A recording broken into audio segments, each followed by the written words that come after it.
स्वातंत्र्य दिनाच्या पार्श्वभूमीवर 9 ते 15 ऑगस्ट 2024 या कालावधीमध्ये देशभरात हर घर तिरंगा अर्थात घरोघरी तिरंगा अभियान राबवण्यात येत आहे. या कालावधीमध्ये विविध उपक्रमांचं आयोजन देखील करण्यात आलं आहे.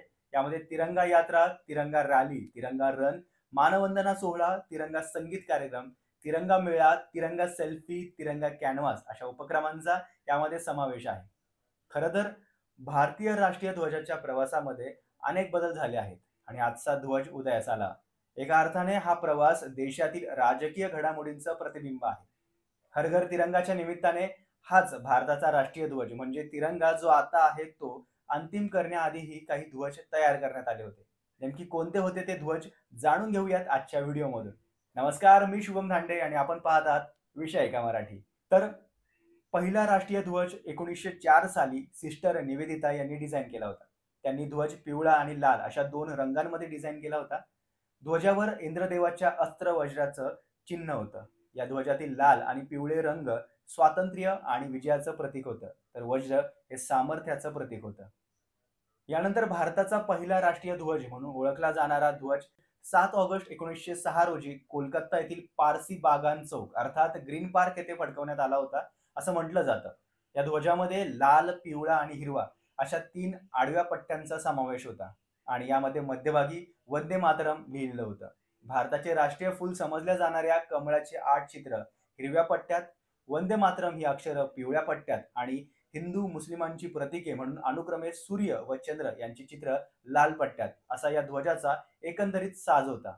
अशा प्रकारचा ध्वज खुद्द भारतात मात्र कधीच वापरला गेला नाही. यानंतर श्यामजी कृष्ण वर्मा, मॅडम भिकाजी कामा आणि स्वातंत्र्यवीर सावरकर यांनी वंदे मातरम ध्वजाची नवीन आवृत्ती तयार केली. पॅरिसमध्ये मॅडम कामा आणि त्यांच्या देशाबाहेर गेलेल्या क्रांतिकारांनी 1907 मध्ये हा ध्वज फडकावला. हा ध्वज पहिल्या ध्वजासारखाच होता, परंतु वरच्या पट्टीवर कमळाऐवजी आता तारे होते. हा ध्वज बर्लिनमधील एका समाजवादी परिषदेमध्ये देखील प्रदर्शित करण्यात आला होता. 1917 साली तिसरा ध्वज फडकावला गेला, जेव्हा आपल्या राजकीय संघर्षाने ठोस वळण घेतलं होतं.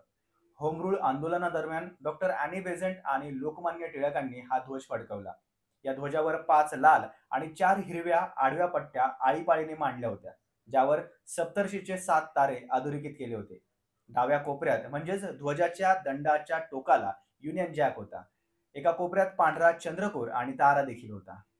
1921 मध्ये बेजवाडा म्हणजे आत्ताचा विजयवाडा येथे झालेल्या अखिल भारतीय काँग्रेस समितीच्या अधिवेशनामध्ये आंध्र प्रदेशातील तरुण पिंगळी व्यंकय्या यांनी महात्मा गांधी यांच्या प्रेरणेने मध्यभागी चरखा असलेला नवीन तिरंगा डिझाईन केला होता.